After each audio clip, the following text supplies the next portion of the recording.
Hey guys, what's up? What's up? It's your Middleman CEO here, Sean John. And listen, this is going to be a really, really good video. And I was just sitting there while I was running some chores, and I was thinking about, you know, the average person, because I was looking across, I was looking at the QT gas station here, and gas prices go up and down, like literally overnight. And like it can be, I don't know, $2.25 here one day, and then the next day we wake up and the gas is like $2.60, right? So gas prices fluctuating, is jumping all over the place, is what they call volatile, right, in a market, or what I call very violent. Like it's turbulent. You have no idea what it's going to be. And there's a lot of factors that contribute to fuel prices, so I'm not going to dive into that. You're welcome to do that on your own time. But if I'm sitting back and I'm thinking about me in 2010, 2011, all the way up to 2017, even before that, in the early 2000s, and I'm thinking about, man, graduating high school, coming out, being a dad. I had Shania whenever I was in high school. Coming out, I'm a dad. I got no money, no skills. And this is why I always say, man, the fast track to poverty, one of the things that'll get you there very quickly is having a kid very early or while you're young. That is a tough thing to overcome. Now, it's doable, and we want to keep our kids, okay? Don't get me started on that. We want to be able to take care of our kids and provide for them. So it's doable, but it's very, very hard. So if you know anyone who's had kids young, they probably had a very hard life unless they had some structure around them, right? And I had not much structure, not much skill, so there was no money. I was in hustle life, I was in struggle life, and the worst thing I did was bring a kid into the same environment. And so I remember days where I would get up to go to work at like 6:30 in the morning, something like that.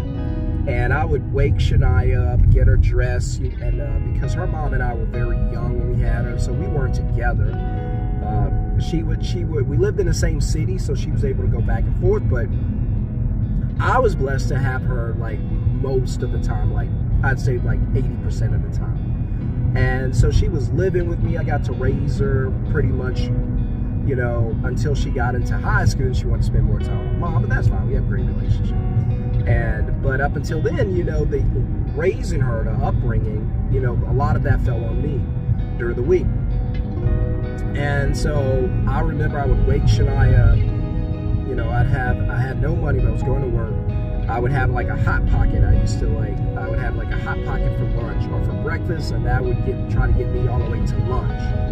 And I remember, like, I used to wake up and I would heat the Hot Pocket up in the morning because I'm hungry. And I'm trying to get Shania, because she's half asleep. You know how kids are in the morning.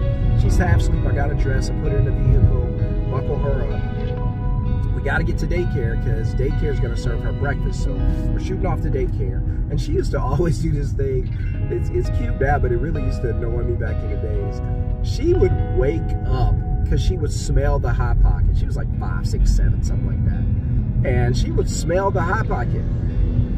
She would be like, I'd hear a voice in the backseat, "Daddy, what is that?"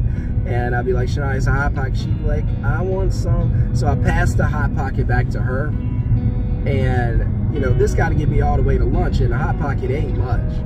And so I passed the Hot Pocket back to her. She passed it back, half of it's gone. I'm like, oh my gosh. So I would get in there and hope she does not smell the Hot Pocket so I can have it. And, you know, that was a part of the struggle. I started college, right? Because you guys heard me say that I've never done college, no degree, no anything like that. I enrolled in college. I don't even know when it was, but I know Shania again was very young and money was tight. And so I got enrolled for college. I was like, I'm going to go to college, I'm going to get a degree, I'm going to try to make something out of myself. Keep in mind, I was an average student. It's like, I don't know what I'm going to do. Something's got to help me do better than this. So off I go into college. College starts. I'm in college for 4 days. 4 days. And I get a phone call from a job working at the plant. It's not anything permanent. It's what they call turnaround. So it's going to last probably about 3 months, 4 months, 6 months, something like that if you're lucky. But I'm in the worst financial position I've ever been in. And I got a kid. And we're struggling. And there was no, because I know a lot of you are saying, well, Sean, just ask for help. There was nobody asked for help. The whole family was struggling. My brother, like 3 of my brothers, they were already in prison. Like long sentences, not short. They were in prison. Not jail, in prison, where you get sentenced and then you got to go do your time. They were in prison. And my mom never had any money because welfare rewarded her every time she had a kid. And we needed it. We needed the food. We needed the money. Trust me, I understand the kids needed too. But they never knocked on the door and incentivized getting my mom off of it. They incentivized keeping her on it. So my mom went on to have 8 kids, no man in the house, and she got rewarded. She couldn't even have a man in the house, so they would take back. And so it completely worked against a family foundation, right? So that was never established. I've never had a dad in my entire life.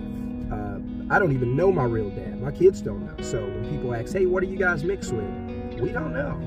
You know, we don't know. My mom, I don't think she knows. She was young when she had me. I don't think she knows who dad is. I've heard different things, but I don't know. Because I've heard so many different things. I've heard different ethnicities. So I don't know. I wish I did know so I can tell my kids. But I don't know. And so I got that phone call to get into the plan, have an opportunity to make some money. I left school. I checked out. I never went back. And I was gone. And all that debt from school piled up on me. I didn't even realize that. School, you're scamming these kids, taking advantage of people. When I left school after 4 days, that should have been, you know, that should have been dropped or given back, or I should have been responsible for paying for the 4 days.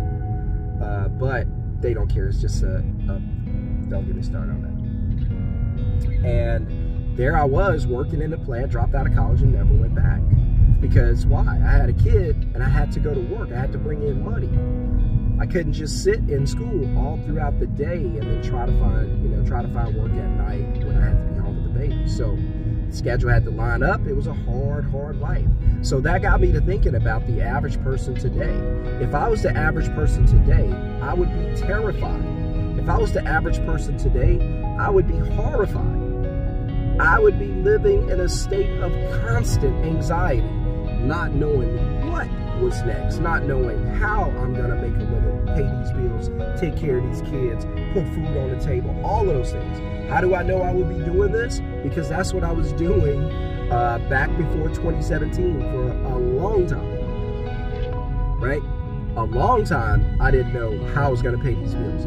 I remember I used to have like a cheap rent and I was still behind. You want to talk about struggle life? I know what I'm talking about. So I know what I'm talking about. Now, if I was talking about being rich, you guys would say I'm bragging. But it's okay for me to talk about struggling.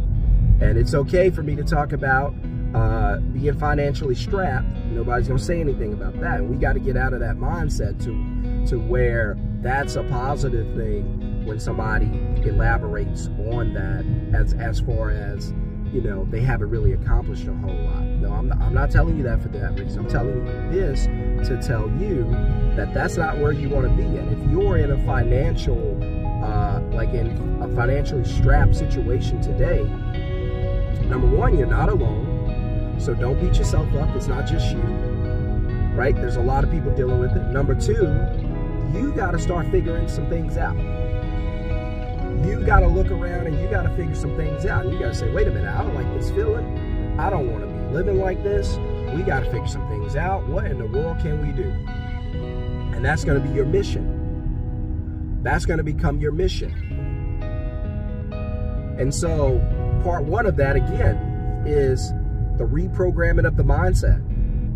Hey, reprogram that mindset. Stop thinking about spending money, consuming things, buying things. Start thinking about, hey, how do I save up a few extra dollars to help myself to start getting out of, you know, the position I'm in? Because if you are, you know, and again, for the average person, if I'm average today, like financially, if I'm just in a situation where I'm check to check, that's not a good feeling. I don't want to be there, and it's not something I want to pass on to my children. So I've got to be desperate about getting myself out of there. This is an emergency. For me to shift my mindset and get myself out of this position is an emergency. You got to take it that seriously. This is an emergency. This is a 911 on your finances. So now you got to get yourself out of that position by doing whatever you have to do to make a move, whatever you have to do to make the landing softer, so to speak. Right? There are things you can do. There are things you can do. You can cut back on the bills that you have out there. Cut back on those bills by eliminating things you don't need. Don't buy things you don't need. Don't go places you can't afford right now. That'll be later, but not now. I know everybody's on Instagram and they're posting that stuff, but they're probably financially struggling or funding this stuff on bad debt with a credit card. You don't want to be in that position. They're going to be locked into that prison forever. You don't want to be in prison forever. You want to set yourself free. So they're going to go with the Insta life and go now. They're going to go, I got $1,000. I'm going to Miami now. And then I don't want you to do that. You're going to say, I got $1,000. I'm not going to Miami for 2 years, 3 years. I'm going to use my $1,000 to create another $1,000. So you'll be there before me. You'll enjoy it before me, but you'll enjoy it and then have to come back and pay for it with your time. You'll have to pay for this vacation with your life, because you'll have to go back to work and sell hour after hour after hour after grueling hour just to make enough money to pay off this bad debt. While I'm going to create an asset, let the asset cash flow, and then I'm going to take the vacation using the cash flow from the asset. Now, if they taught that in school, our children would be beasts. They would be badasses. They're not going to teach your kids that in school. They're going to teach them how to get a job, how to be job dependent or government dependent. So I'm just telling you, if I'm the average person now, thinking about how to make money, I'm thinking about how to do things differently. I'm thinking about how to put food on the table, how to use money to make money, not use money to buy things, use money to make money. That's a different concept. I'm thinking about that. I'm thinking about starting a business, starting a side hustle. I'm thinking about all those things. I'm thinking about how to create a business, how to create an asset, how to use money to make money. When we get money now, we're like, hey, how do we flip this money? We're not talking about, hey, what can we buy? No, how can we multiply? You buy, we multiply. The average buy, you multiply. Don't be average anymore. Multiply your money. Multiply your money. I know I'm not talking about the middleman business concept on here. I just felt like this was needed. I just felt in my spirit the average person needs to hear this. So if you want to learn about starting a middleman business, you can click the link, go to middlemanceo.com, or you can watch one of the other videos. But this video here is about changing your life and your mental mindset and changing everything for you financially. And that's all I want you to know. That's all I want you to understand. And I want to share this with you so you can be blessed. Right? If you like this, hit thumbs up. Welcome to the channel. If you haven't subscribed, please consider doing so. And I'll see you guys on the next channel. Peace.